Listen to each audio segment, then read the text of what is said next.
You hideous, disgusting, slimy piece of filth. Who could ever love you? Look at you. Look in the mirror. Look at you. Look. Nobody loves you. Everybody hates you. You've got no friends. Look at them out there having a good time while you're in here all upset. No. You are alone. You're fat and ugly and disgusting. Look what you did last night. Look how you treated your family last week. Look at you. Who the hell do you think you are? Yahusha hates you. He couldn't possibly put up with you. Do you hear all that in your head, brothers and sisters? How does it make you feel? Do you believe it? I hear it too. Sometimes I believe it too. That's not how Yahusha feels about us. Oh, surely we can't come and ask for forgiveness again. Surely he's done with us. Surely he's not chosen me. That's not how Yahusha feels. Any of you who have children of your own, is there a limit to the amount of time?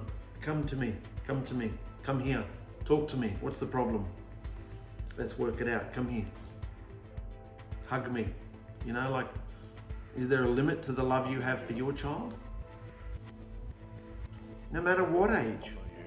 So how does Yahusha really feel about you compared to what you've been listening to about you? Yahusha is trustworthy and kind and good and loves us. Have you decided whether you are chosen yet? Have you decided whether you are part of the bridal company, the remnant? Have you decided that? Or are you just so filthy and unclean and disobedient that you couldn't possibly be chosen? Couldn't possibly be in the bride? Well, I'm in that party. I'm disobedient, unclean, filthy, dirty, come out of the world, whorish behaviour. But I've had to face, and it wasn't until I faced this that I started to just pick up my stuff and keep walking forward, no matter what I've done, what I've been, what I've said, what I've done. Just keep going forward, because you know you're going to get to the end eventually. You've got to keep going. No matter how many times you stumble and fall, and we all have our vices. You know what your vices are. You know what your unclean, bad habits are. You just got to keep surging forward. Otherwise, you just fall into this cesspool of misery and torment and unbelief. That's the thing. You wouldn't be going through this if you weren't chosen, if you weren't part of the bride. You wouldn't be going through this. The fact that you're asking the question, am I chosen? I'm so upset. I've failed again. I went out last night and did this, or I did that, or I treated people like this, or, you know. The fact that you are going through this is the best place you could possibly be in, isn't it? Because you want him, you're searching for him. Even if you've found him, you want more of him. That's the best place and only place to be in. Desperately wanting and hungry and yearning, desiring your bridegroom. That's the best place you could be in, brothers and sisters. So don't for a second think that Yahusha's done with you. I know he says any branches that don't bear fruit I cut off. But bearing fruit takes a long time if you've ever tried to plant a tree before. You're standing there every day watering, come on, watering, you know, years before you see any fruit. And the fruit, have a look at when you first began this walk, when you first were immersed, when you first entered Yisrael. Look at the fruit you've got now, behaviour you have now, the feeling you have now. Even if it's a feeling about your wickedness, look at how you feel about yourself. Look how you feel about you compared to back then. Look at the fruit that you've grown since then. Instead of looking at other believers who just make it look easy, because they're doing the same thing. They're looking at either other believers or Yahusha himself, which is where we need to put our eyes, and thinking how downtrodden and filthy they are. Because everybody has to get to is growing up into the head. Into the head. We are the body, he is the head. So don't believe the lie, brothers and sisters. You are chosen. If you've been immersed in the name of Yahusha, you have got a down payment of his Ruach within you, And you just have to exercise it and keep going. And there is so much wickedness in this world coming at you. Oh, everybody in the world makes it look easy.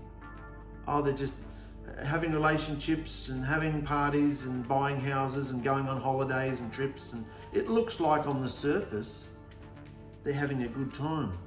But when you start talking to them underneath, even those who are really financial, or even those who you might consider rich, when you start talking deeper and have other conversations, like I'm a hairdresser, so sometimes you go a bit deeper, they're miserable, so unhappy. Money brings a whole lot of different sorts of problems. So out in the world, it's madness. They're all insane, on varying levels of insanity. So you've been plucked out of obscurity, plucked out of your wicked behaviour, plucked out of whatever race, culture, country, age, wherever you are, you've been plucked out, placed in 𝔹𝕖𝕙𝕒𝕚, right where you are at. And your struggles and your consequences and everything you're going through is meant to happen. And a lot of it's not your fault. Some of it is a consequence of maybe how you've lived. Maybe you're paying things off because of how you've lived. But other things are pressure. We're living in the great tribulation. I believe that. We're living in a great, it just means pressure. If you can't feel the pressure, you're not doing it right. Can't you feel the pressure coming at you all day, every day? Hating you. Yahusha said they're gonna hate you. They hated me. And we're nowhere as good as he is. So don't for a second think that you are not loved. Look at the prodigal son. I well up every time I read the story of the prodigal son, because I just look at it and go, the son's just buggered off into the world. I'm taking my inheritance. And the father's just left there, working the farm, working the property with his older son. Every morning he's out there on his veranda, just looking to see if his son's going to come home. And the son, of course, has his life lessons and experiences, squanders all his money, sleeps with every whore in town, has a big frivolous life of partying and everything. He's gone out into the world and he's lost everything. And he's not even suitable to be part of the family anymore, but he says that even my father's servants get treated better than me and fed and loved with respect. And they're servants, they have no rights. I'll go back to my father's house and be a servant. And the father, forget it, he sees him in the distance. Father's still looking. Who's the father and who's the son? We're the son. And Yahusha is the father. Look how he feels, even if we only approach him this much. Even if we've slaughtered ourselves through behaviour or through bad choices, or this, even if we've just written off the last week and we just lift our head up a little bit to talk to him, he runs to us. That's how he feels about us, because he wants us. The whole purpose of these scriptures I'm going through with you is because he wants us. It's not a we're searching for the meaning of life and we want him and we don't want religion, so we're looking for the creator. It's we. Not about that at all. He wants a bride. He's doing this. He wants you. It's about what he's doing, not you. If you want to feel better, then yeah, we've got to overcome and behave ourselves so we feel better inside ourselves. But we're never going to truly get 100% there while we're living in these stinky, disgusting, fleshly vessels. Doesn't mean we don't try. Doesn't mean we don't want to please Yahusha. But it does mean we are constantly going to fail. How you handle the failure makes all the difference though.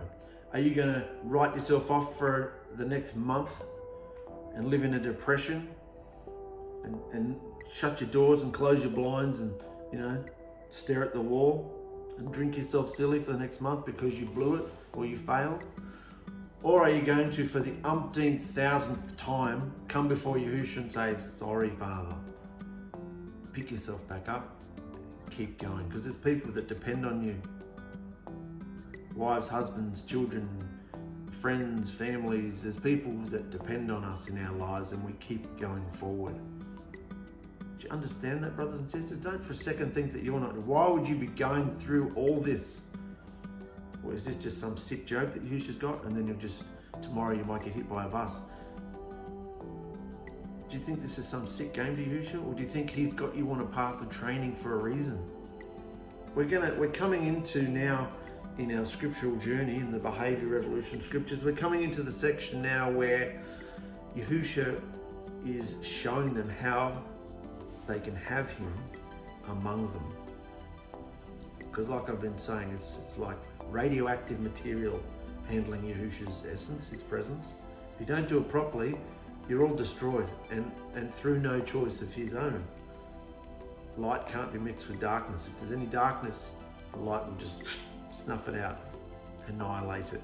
So if you're in darkness, which this world is, and so are we, yes, we are in darkness, we have a portion of light in us that strengthens us, that leads us. That's what I want to talk about today. There was an amazing article Christopher posted the other day, which it ties into this beautifully. That's why it blew my brains out. So rather than show you this at the end of the video, I'm going to show you at the beginning, because it's all about Yahushua and his presence. And I'm going to do it all ass up, do the moral of the story and the meaning of it up front, so that when we go into the scriptures, you can read the scriptures through this refreshed understanding. So keep in mind that this message that I'm bringing to you here today, this introductory message, has come through 3 different men to get to you. So how important do you think it is for Yahushua to use 3 different men to get this message to you right here today? Is this an appointed time for you? Is this something that Yahushua wants you to know? Using all these different people to get it to you, to your ears, to your heart, to your eyes. So let's look at it now. It ties in beautifully. It actually is the whole meaning of why we're reading these scriptures. After reading this article, I've made up my mind about the mystery of the Ruach. The Ruach is another word for Yahushua's spirit, his power, his essence, his character, his personality, who he is. The renewed covenant. Renewed blood covenant of deliverance, as we call it. The renewed blood covenant is Mashiach in you. It's Yahushua within us. The promised Paraklita, the helper. That's what Paraklita means, helper. Promised helper that comes into our hearts to inscribe his instructions on our hearts. Yahushua circumcises the hearts and minds of his followers, enabling them to receive his mind and enabling them to see their teacher's point of view, enabling them to receive his mind. That's what the Ruach is for, to write his instructions on our hearts and enable us to even begin to fathom and receive his instructions and his point of view. Yahushua's our teacher, to see his point of view. The original followers of Yahushua realized that he had come into them as he had promised. The original followers of Yahushua who penned the scrolls or penned the writings of what we call the New Testament, all those believers just assumed that their audience, that everybody that was going to read their letters had a pretty firm understanding of the Torah, the instructions, Moshe's writings, and the prophets. They just assumed that you knew all about that. So in the 21st century today, and I'm finding even myself, and I've been doing this for 20 odd years, reading and in this walk anyway, I'm even finding myself in the 21st century, there's stuff that I didn't even know because nobody ever taught me. Because coming out of the circus, the religious Christian movement, they don't want to know about the Old Testament, the writings of Moshe. Oh no, Jesus nailed that to the cross, just wiped it all out. So you're not reading anything in true context. It's like watching a movie about 45 minutes into it, or in this case, probably an hour and 45 minutes into it. And you're just coming in at the end of the movie and going, okay, so what's happened? What's going on? I don't understand it. Well, welcome to Christianity. That's where they live. Because they don't want to know about all the old stuff. There is no such thing as old or new anyway. But you can't read anything in context if you don't know the shadows. It's all about Yahushua. So Yahushua used, it's like a grand stage production, musical production. You've got a certain amount of acts, 1, 2, 3, 4 acts. Yahushua's used all these people in the first act, then there's intermission. Then there's all these people in the second act, there's intermission. The third act, and then he's brought these people in and put his Ruach within them in, say, the fourth act, and we're just going, well, what does all that mean? We haven't seen the rest of the show. That's the state of the world, and that's the state of religion. They're darkened, they're hideous, and Yahushua's Ruach has come into the scene, and he's come into us today. It's the same Ruach. That's why this is so important to read these scriptures through correct context. That's why I'm starting at the very beginning. I had the choice. I thought, which book am I going to start with? Let's mix them all up and do something creative. No, Yahushua said, start at the very beginning. From the beginning and work your way forward. And show everybody that from the very beginning, my behavior, the expectations, my instructions for the correct, right living and clean behavior have never changed. Show them that right from the very beginning. So we're only in the second book, but we're surging forward. And it's all about this. That's why this message to me was amazing, because it's jumped forward to the third or fourth act and giving us all the answers. That's the perspective that this Behavior Revolution translation has. I'm not just giving you little snippets of it. If I know the answers to the questions, I'm going to give you the answers up front so that you don't have to read for the next 10 years to find the answer to, something else. When the Yahushua gives us the answers, let's look at all the first newer stuff through the revelation of who he is, through the name of Yahushua. That's who he is. Call him Yahushua. That's who he is. We're in Yisrael, no other weird, fancy religious names. We are the chosen bride of Yahushua. Yisrael, he only made a blood covenant with one group of people, one nation. It's still the same today. And this Ruach, this essence, has come inside us, just like it did them. And they realized that he'd come into them as he had promised. So they wrote it accordingly. They wrote assuming that we all knew about the sacrificial system, about the offerings, about the early tabernacle in the wilderness, about Musha, about all the patriarchs in the book of Genesis. They just assumed that we had a firm understanding of all Musha's writing, Daud, the Psalms, the prophets, they just assumed. It wasn't even a question in their mind, because the people they were writing it for did know that. The Hebrew people, the Yahudim. And that's why we need to start from the very beginning, like I'm doing here, and you're going on the journey with me, and look at all this scripture through behavior, not through customs, not through culture, not through ancient, context and weird, wacky behavior. We don't want all that weird, wacky behavior. We don't want to segregate ourselves and build a wall around ourselves and we're set apart. That's not what's we're supposed to be set apart in behavior. That's all. Because that's our worship. Anything else we do is a load of BS. So anyway, back to this. They understood that Yahushua had come into them as he had promised. And that's what we're going to see today in the tabernacle in the wilderness. Yahushua wanted to come and dwell with them. He wanted to be with them. After everything they did and all the bitching and whinging and complaining in the wilderness, he still wanted to be with them. He had chosen them. Why did he choose this ridiculous rabble of people? Who knows, but he had chosen them. Right from the very beginning. Through Adam and Kuah, through Noach, through Abram, lifting up the eternal, everlasting blood covenant deliverance with Abram. He'd chosen his family line. Abraham, Yitzchak, Yaakov, the 12 tribes. He's raising up the 12 tribes. He put them into slavery so they could experience the world, since they were fighting and battling to get into the world every step of the way. Here's the world. Partake, interbreed. But I'll tell you where it ends up. Slavery. Go out into the world and you will feel like death and you will be a slave to something or someone. That's what the world is, slavery. Your master is a harsh taskmaster and a slave driver. And then he delivered them. On the blood of the perfect lambs of Yisrael, he delivered them. Put them through the waters, immersion. Brought them to the mountain. He's written the stone, I think he's about to. No, he's still giving the instructions. He hasn't written it on stone yet. But he's putting all this into place to raise up his nation so that he can go boom and be among them. That's the whole purpose of this. He was among his bride in the Garden of Eden, and they blew it.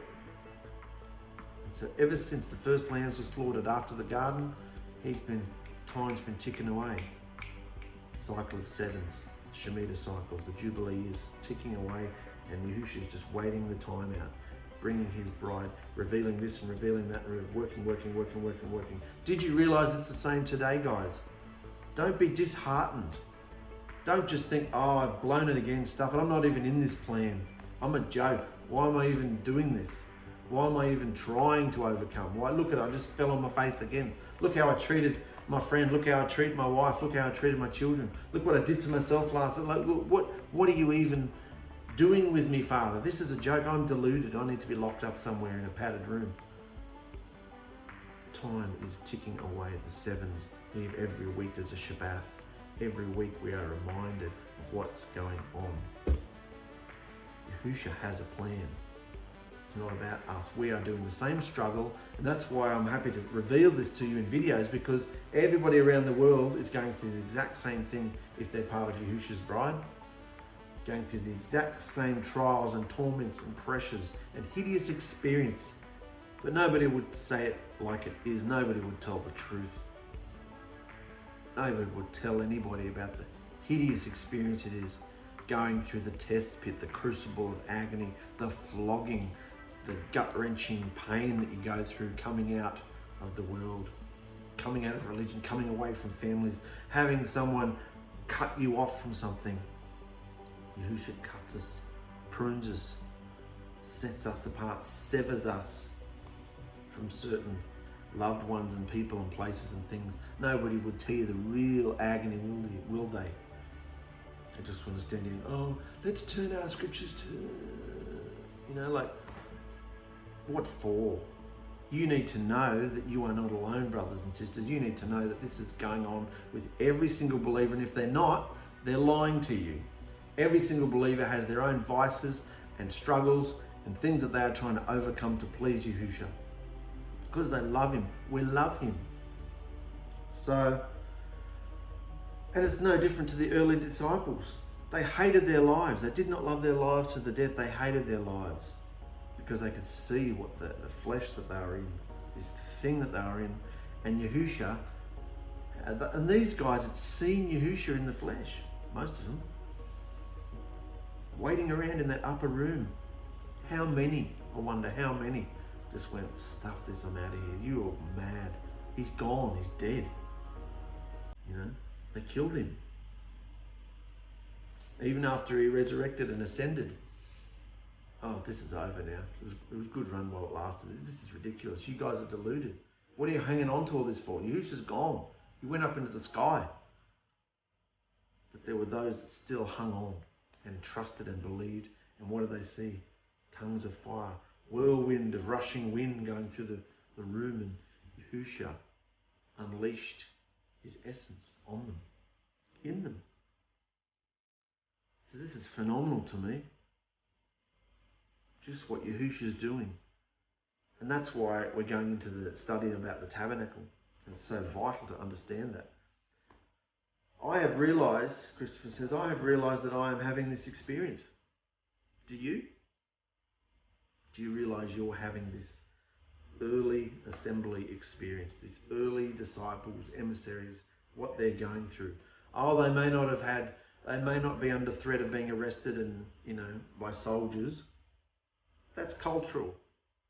Don't we get enough abuse and pressure from friends, family, husbands, wives, children, even just in our own heads? The enemy is alive and kicking everywhere. Don't we have enough pressure?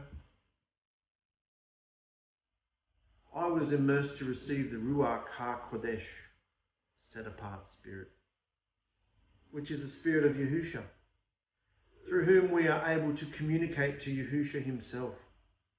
Unless you have done the steps genuinely, you cannot experience this relationship. Knowing Yahushua, everything becomes amazing and miraculous. This is my decision. Is this your decision, guys? You have to have done the right steps, though. You need to repent. You need to see that you have lived a life away from the blood covenant, away from Yahushua's love, understanding, instructions, disobedient. You cannot claim, you cannot lift up any good work or filthy rag in Yahushua's face and say, oh, but I did that. It's nothing. Your life was a waste of time. Before you were immersed, your life was a waste of time. You might have had children or developed gifts and talents and made money and did all these things, but as far as the grand scheme of things go, you were a zombie walking the path of the dead. So, until you were immersed. So, you can't have this experience unless you've taken the steps. Be immersed. Repent, be immersed, and receive the Ruach. And understand that when you receive the Ruach, you're receiving a radioactive piece of light. A radioactive form of light comes into you, and it hurts. It's not some Pentecostal waving your hands around, drunk in the spirit BS. That's all rubbish. Falling on the floor and barking like cats and dogs. That's wrong. That's not true. Any religion across the world can hype themselves into a state of euphoric madness and it's rubbish. Any religion can do that. That's all wicked spirits doing that. When Yahushua's true Ruach, not the Holy Spirit, that's the spirit of Satan. The true Ruach, essence of Yahushua, when he comes within you, it's light. It burns darkness away. And it keeps burning. Probably till the end. Until we surrender, but even when we surrender, we will never have vessels of light. So the light is always burning the darkness away. And we either fight it and go through more pain and agony, dig our heels and, no, I'm keeping that. No, I don't want to give that up. No, I want to keep doing that and saying that.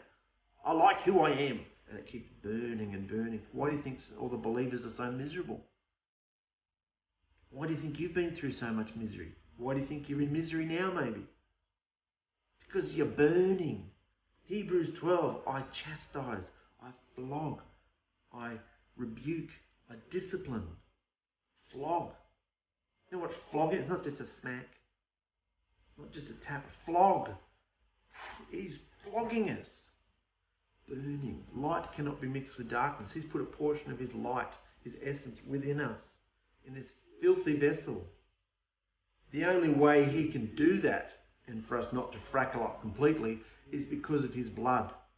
That's why I'm having a ball going through all these scriptures, because it's all about blood and atonement and sacrifice and a way for him. He's worked out a sneaky way to mix darkness and light.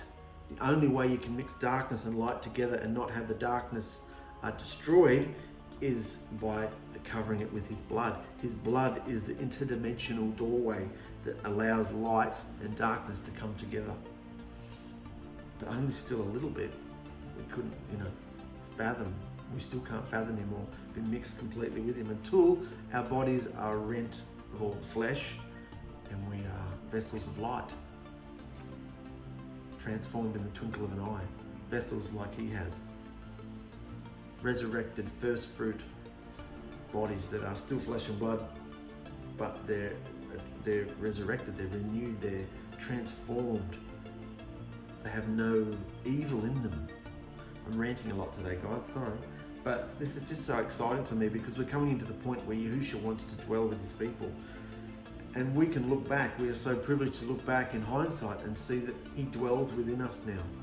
We don't have to build a structure, we don't have to go to a structure, we don't have to set up 100 chairs every Sunday morning or Shabbat morning. You don't have to do any of that rubbish. You don't have to go anywhere, do anything, be anything. We even have an internet now, a way to connect to the whole world if you want to. Type something to someone, encourage somebody, chat with somebody through Skype or through FaceTime, or make videos, or share your thoughts, encourage people, ask for help, whatever. You don't have to go anywhere, do anything anymore. Yahushua's made this 21st century experience, in one way, a lot easier as far as gathering. But we are also living in a Sodom and Gomorrah, days of Noach situation too, where the filth is just running rampant. And the filth is just hideous. And the enemy wants us to accept it and think it's normal. Yahushua wants us to hate evil like he hates evil. So while he loves us and he understands the battle, he understands he's not judging us because of what we're going through, He's lifting us up and encouraging us all the time. Don't use that as an excuse to do what you want, because even though he understands the battle and the struggle, he overcame it because he hated it. He hated it. He hated the evil more than the evil hated him. And he overcame it. So understand that this ruach is within you, and the pain you're going through is not unclean spirits. It's Yahushua burning you. That's what his ruach comes into us to do. Oh yes, it's all lovely and sweet and wonderful. He writes the love of the covenant on our hearts. He writes in lovely running writing script. No, he doesn't. He stamps it on you with a cow's prod and with an iron when they brand the cattle. He's slamming you with his covenant. That's what he's doing. If you've said, yes, I want this. You sure you want this? Yes. You sure you want me? Yes, I want you, Father. I want that experience. I want. This is how deeply. This is how much evil is deeply enrooted within us. He has to bash us. What is it like trying to pull a tooth out? The dentist, sometimes they knock you out for it. They're hammering and drilling and, doing all sorts of things in there. And they're ripping things out and, that's just a tooth. The evil that's within us is so deeply rooted within every member of our body, within every pore of our being, that it just doesn't come into us and write the love of the covenant on our hearts. And we become sweet, lovely, wonderful people. Oh, if ever I've heard a load of BS. Why won't the teachers tell you the truth? It just takes a special kind of asshole like me to come along. There's a few of us around here. To say, guys, because people write to me and say, I'm going through this, I've failed, I've blown it, I've gone back into this, I'm drinking, I'm sorry, whatever they're doing. I'm saying, mate, this is normal. You're going for it. Keep going. Don't worry about what you did wrong. Get back up and keep going. We're all doing this. We're all failing on a daily basis. Keep going. But the teachers won't tell you that, will they? These teachers. So let's look at this next part of our scripture that we're going to go into through the eyes and through the context of Yahushua's 21st century ruach. Yes, his ruach is a 21st century ruach. It's a ruach of every century. It's a ruach from the beginning. It's a ruach outside of time. So we can look at this same ruach was there speaking. Let there be light. There's this same ruach because it's Yahushua. There's not three different entities, Father, Son, and Holy Spirit. There's none of that. No Trinity. That's all rubbish. That's all pagan mythology, Babylonian sun deity worship. So there's no different deities. There's no three characteristics of Yahushua. He is one being. He appeared at different times through the scripture in many different forms. And today we don't see him in the flesh. We have his ruach. The only way we can communicate him is through his ruach, his spirit which is within us. So we're coming now to a very special. The reason I'm introducing it all like this is a 35-minute introduction. The reason I'm doing it all this is because we've all been taught that this stuff that we're reading in the old. Who wants an old car if you can have a new car? Who wants old clothes if you can have brand new clothes? Who wants old scripture when you can have the new? Who wants Old Testament if you can have New Testament? This is all rubbish. There is no testaments. There weren't even any chapters or verses. That's why I haven't got any here. So the reason I'm introducing it like this is because, and bringing that article that Christopher put up first, is because we've all been taught that this stuff is boring and not relevant. But like I said before, the people who wrote, Yahushua's followers who wrote the scriptures, who wrote their testimonies, the gospels, all those sort of things, those guys just assumed that we knew all this stuff. And we've been taught not to know it so that we won't grab the context. We won't grab the truth of it. The enemy's been in the system again. So let's go. we're coming to a very exciting part of this. It's a different movement now. We've gone through Musha. Musha's been had the deliverance experience. He's been drawn out of the water. He's gone through his own wilderness experience. We've had the plagues. We've had the Passover. Yisrael's been delivered. Then we had all the wilderness wanderings and experiences in the wilderness. Then we came to the mountain, and we had the everlasting blood covenant raised up again, just as he raised it up with Adam, Noah, Abram, Isaac, Jacob. Now he's raising it up through Musha as the intercessor, mediator. So he's raising up his everlasting, same one, everlasting blood covenant through Musha, and he's given him the instructions to live by. And our last couple of chapters were about, last couple of videos were about just the other specific instructions, just common sense stuff, but he had to say it because they were daft. How to live, how to treat animals, how to treat each other, how to treat witches, how to treat, all these different behaviors, how to live clean. So now, after last episode when we did the appointed times, we're going in a different direction now, and he actually wants to start building his dwelling place. He wants to start explaining how he's going to get this, because he can't bring the Ruach in yet. He can't bring the Ruach inside believers like the day of Pentecost yet. He can't do that because they're not at that point in history yet. He's got a plan. So offerings for the tabernacle. You got it? Offerings for the tabernacle. Yahushua said to Musha, tell the children of Yisrael to bring me contributions from anyone whose heart is moved and wants to. Here is so it's not a sacrifice. It's not something that's compulsory. It's not even an offering. It's a contribution. The reason I say that is because religion wants to take these scriptures and say, look, they had to give money to the assembly. They had to give money for the dwelling place. Pass the plate around. You're expected to do this. There's no pressure. Musha didn't put any pressure on anybody to do this.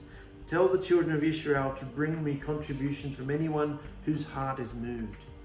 If your heart is moved and you're able to contribute whatever you want to. Here's a list of things you need. Gold, silver, bronze, blue, purple, and scarlet fabric, fine linen and goat hair for cloth, tanned ram, getting specific, isn't he? Tanned ram skins and fine goat skin leather, acacia wood, olive oil for the lamps, spices for the anointing oil, and the fragrance and incense, shoham stones and other gemstones to be set in the shoulder garments and in the priest's breastplate. Have the people of Israel build me a very special, set-apart sanctuary. Why? So that I can live among them. Hopefully all these scriptures are jumping out at you now. That's why I wanted to begin this episode the way I did. The whole purpose is so that he can live among them. So have Israel build me a very special, set-apart sanctuary so that I can live among them. You must build this tabernacle and its furnishings exactly according to the pattern I will show you. It must be according to the pattern, because he knows how powerful he is, and he knows what will happen if you handle his essence wrong. So in the turquoise here you can see this is a huge step in Yahushua restoring mankind back to the Garden of Eden. He wants to dwell with his people.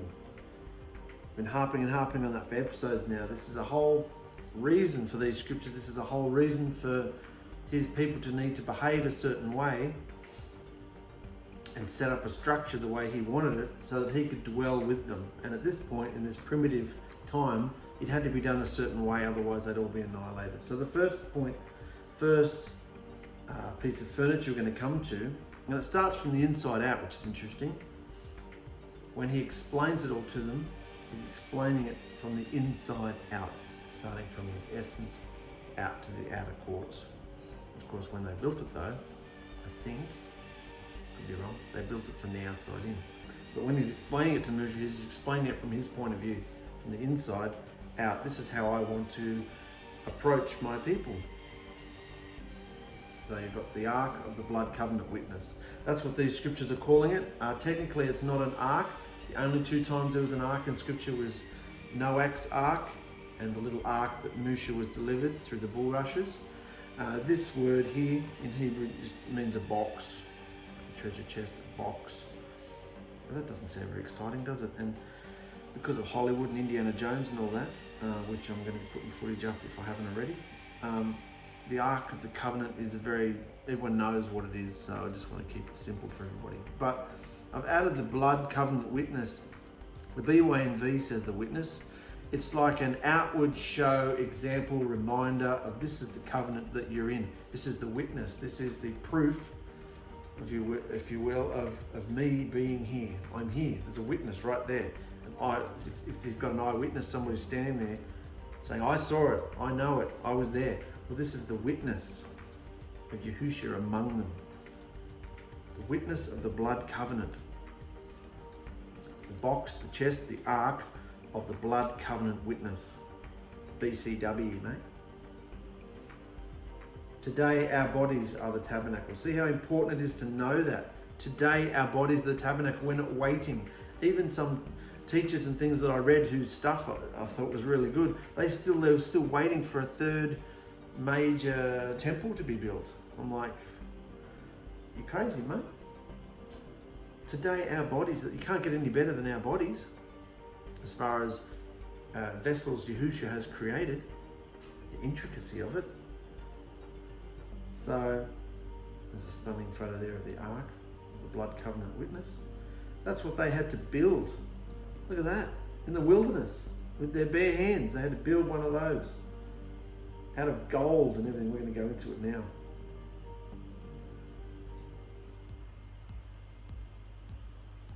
So this means something to me, guys, almost sentimental in a sense, because when I was a young man, about 18, it was when I first started searching, because I met Christopher in a salon that I went to get a job in, and I was just a boilerplate type Christian, living how they all live, they're all mad, and he started in Protestant type, non-spiritual existence, and he started talking to me about the Spirit. Have you received the Spirit? You know, so this whole journey of mine began with a conversation about, yes, I've got the Spirit. Yeah, no, have you received the Spirit? Yeah, back then we didn't know the Spirit like we know him now. It's Yahushua's Spirit. But even so, these conversations about the Spirit, and I was furious. How could nobody have told me this before? I went to all the teachers at school, because it was a religious school. What's going on with the Spirit? Why haven't I received the Spirit? I've been told I haven't received the Spirit because I haven't done this and this and this and this.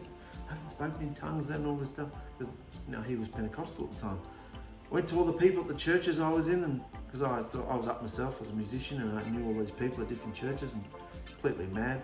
I was saying to them, what about being Spirit-filled? Do you know about this? And I caused so much trouble. Got kicked out of a few places because I wanted this experience. There was something there was something there that I hadn't experienced, and I wanted it. This hunger. Like, how could nobody ever told me this? I was so angry. Then the name came in about the tetragrammaton and the JHVH back then. This whole thing about the Spirit and the name was going on from the very early 20 odd years ago. 20? Yeah, well, I was 18. And so I started working at this salon with Christopher and Victoria, and I was shocked, and I was hideous, I was abusive, I was rude, I was angry, I just treated them like crap. I wanted to be a musician. And even when I come and work in a lowly job and just have a, reality, I was up myself. But I remember, and this is one of my earliest memories of this, Christopher and I went out to the Chinese restaurant in Pendle Hill, and we were chatting about this very subject.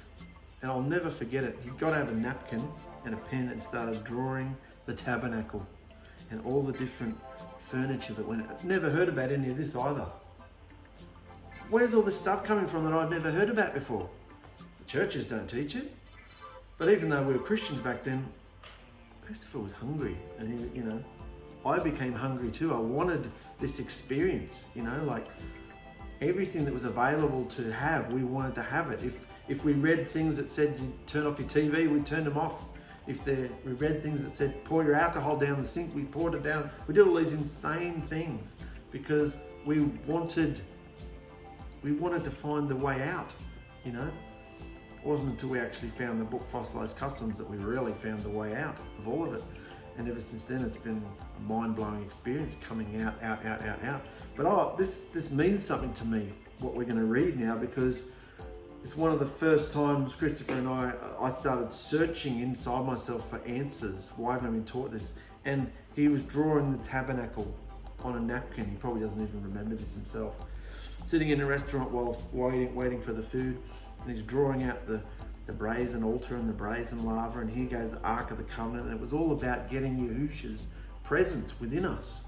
So this means something to me. It's very special to me because it's part of my early walk, and the lifelong friendship that formed around it, and what Yahushua was doing through myself and him, these two idiot men that just ran into each other, and he's 30 years older than me, and you know what was going to happen. I had no idea the shitstorm that was about to come on me.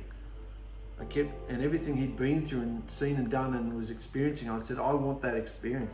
He said, you better be careful asking for the experience I've had, because it'll be painful to come out of everything and to want you. And it's phenomenal to me what's happened in the last 20 years. Not because we're anything amazing, but you just got to stick in there, guys. Done everything wrong you could possibly do, but you just got to stick in there. That's all I can say. To stick in there.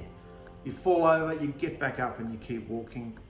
Not because you don't think you're ever going to fall down again, because you kind of expect it.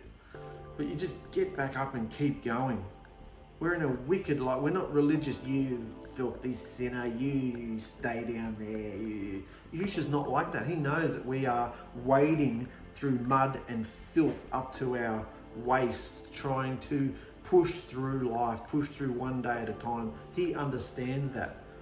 He doesn't use it. It's not an excuse to have bad behavior or wicked, filthiness in us, things we sneak around and hide in the flaps of our tent. That's not an excuse.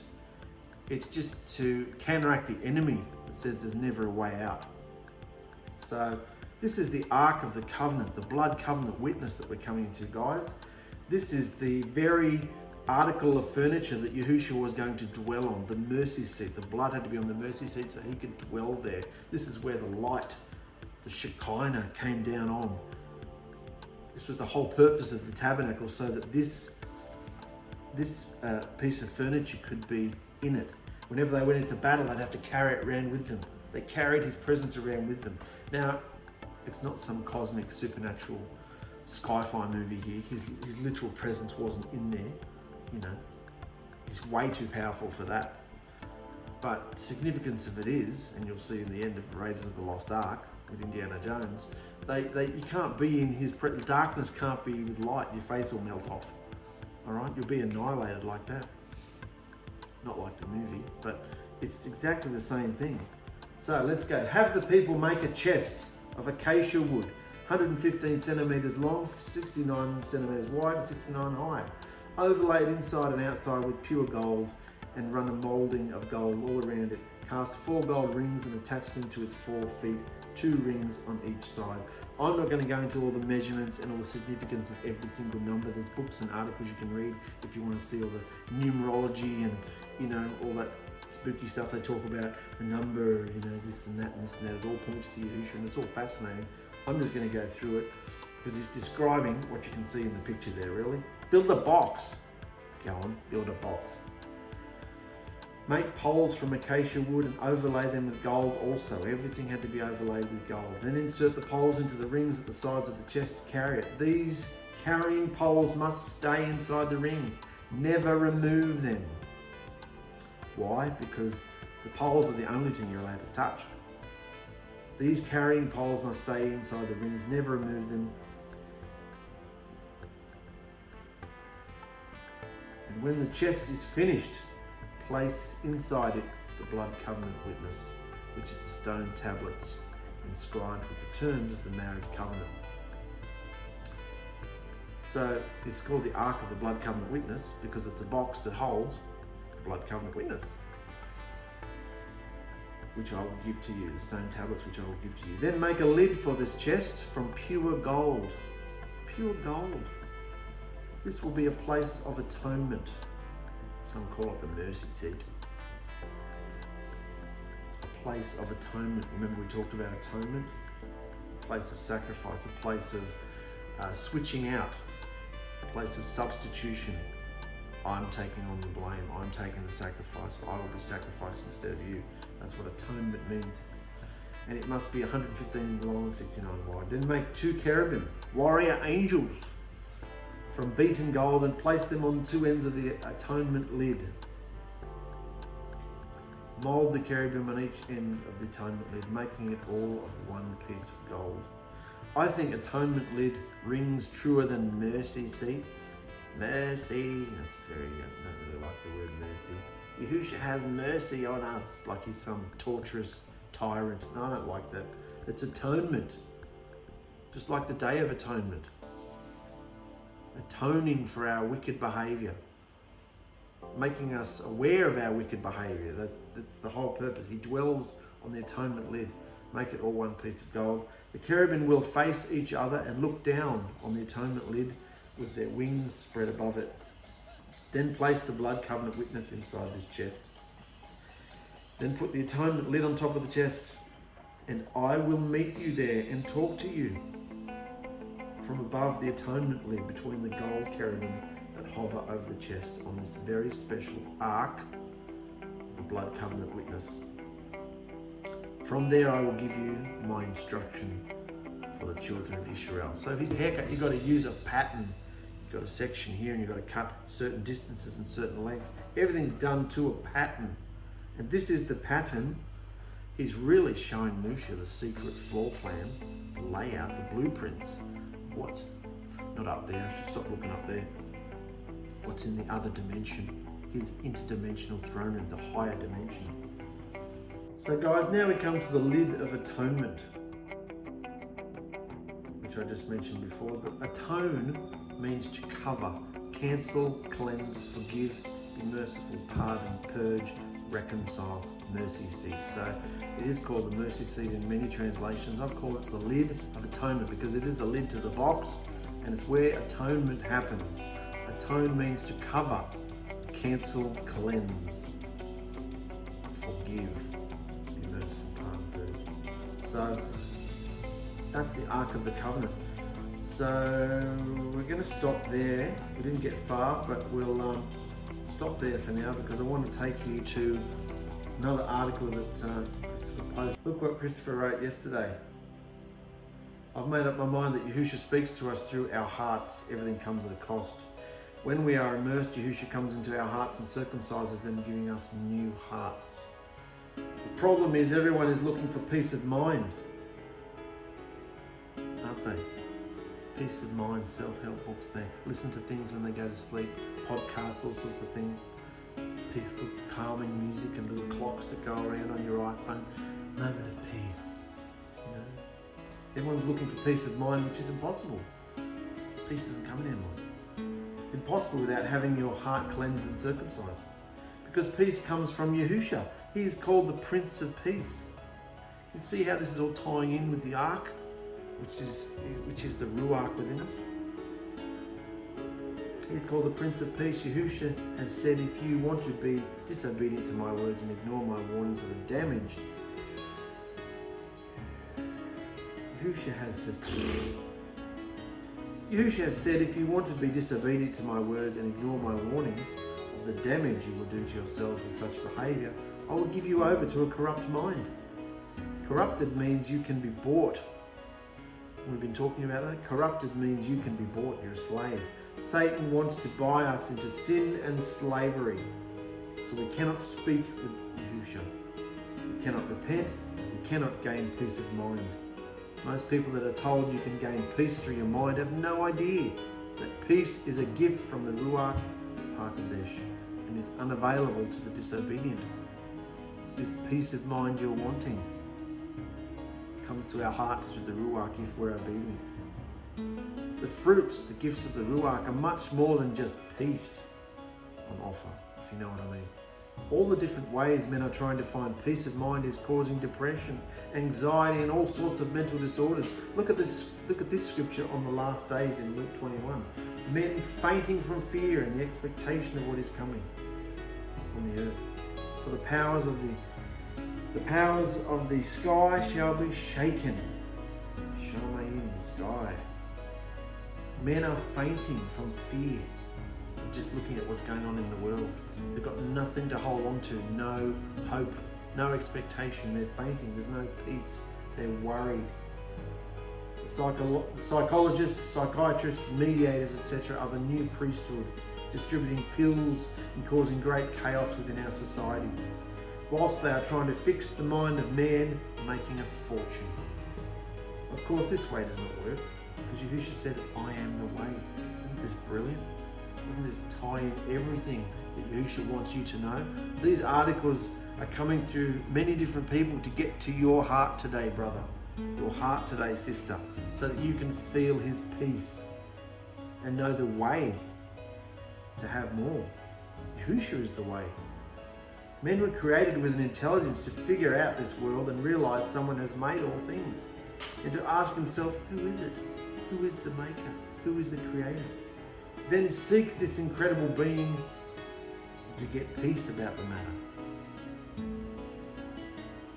Or as this picture says here, are you searching for peace of mind? The course price is $49.99 per person. Do you want to know Yahushua? Or do you want to go and spend $49.99 and be scammed? So can you see that the promise Yahushua was giving Musha back standing on the mountain? If you follow these instructions, if you build me a dwelling place, I will be with my people. I will be with you.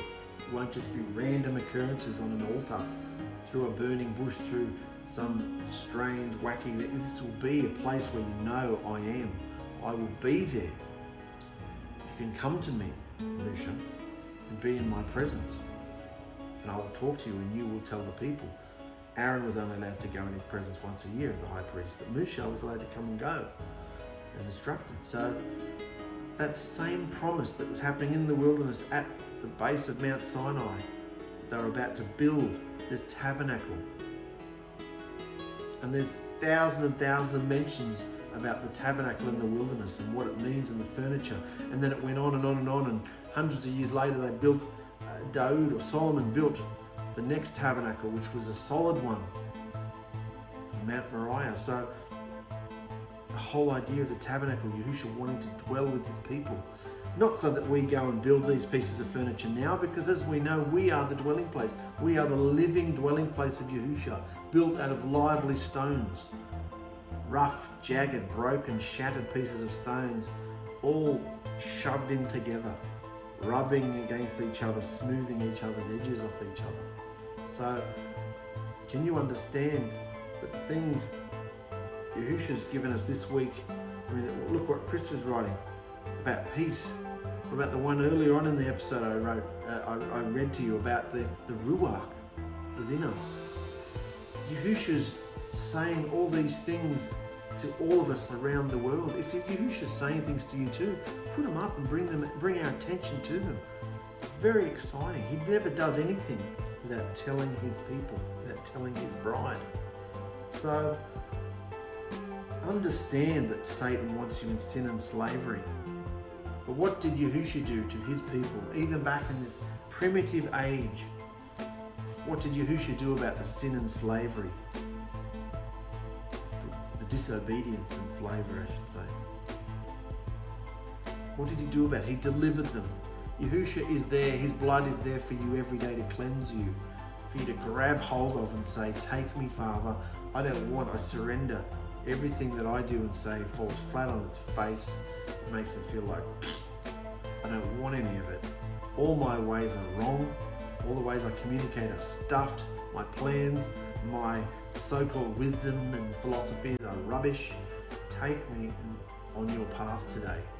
One day at a time. Blessed is the man, blessed are you if you can just put your head on the pillow each night and go, I survived. And I didn't hurt anybody. I didn't hurt myself either. To know that you made it one day, pick a day and just get through the day, and then the next day and the next day. Just do one day at a time, and you will see an amazing change happen. Because Yahusha honours those who want him, who chase after him. Look at the Song of Solomon's. ℓ𝗓𝗓𝗔, desperately wanting the bride. Where is my husband? She's searching him, wanting him, wanting him, wanting him. It's not pathetic. I've often thought that. It's pathetic. A man of my age to be so upset and pathetic and wanting the love, this, passion. It's pathetic. Get on with it. You've got things to do in life. It's pathetic. You're a grown man, you're not a child. Oh, I want a kiss and a cuddle and I want attention and I want love. It's pathetic. No. How does the bride feel? The bride is like a drug addict. She's searching for she's searching for her bridegroom. She won't be satisfied till she finds him, holds on to him, clings on to him. A love junkie. There's nothing wrong with saying that you're a love junkie and you want him. There's nothing wrong with that, brothers and sisters. Look at them back in the darkness of the wilderness, and he's about to come in. But of course, there had to be a pattern, and that's what we're about to come into now. So next episode, we're going to go into the most set apart place. We've just seen the furniture in the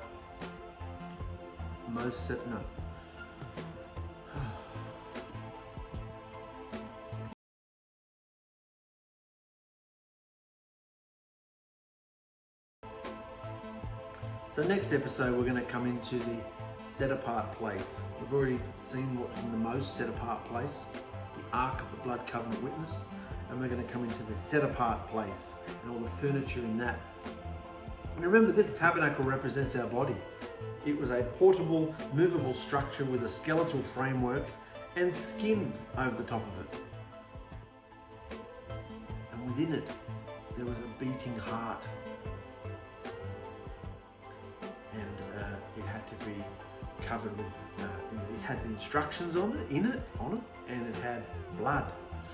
It had to be covered with blood and oil. Do you understand where we're going with this, guys? It's all about our earthly vessel, this dwelling place. Don't you know you are the dwelling place of the Ruach HaKodesh? How are you treating your Ruach? What are you feeding your Ruach? That's just on a very base, carnal thing. What are you filling your Ruach with? How are you treating your Ruach? You don't have to become an obsessed hippie and go all bio-organic and, paleo and all this sort of stuff. I mean, we live in the 21st century. It's hard to do those things. But how healthy is your Ruach? And how healthy is the dwelling place that the Ruach is in? Don't you know you are the dwelling place of the living Ruach of Yahusha? That dwelling place is the only place on this earth that people are going to find Yahusha. We are the dwelling place.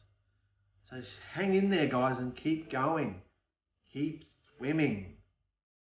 Love you.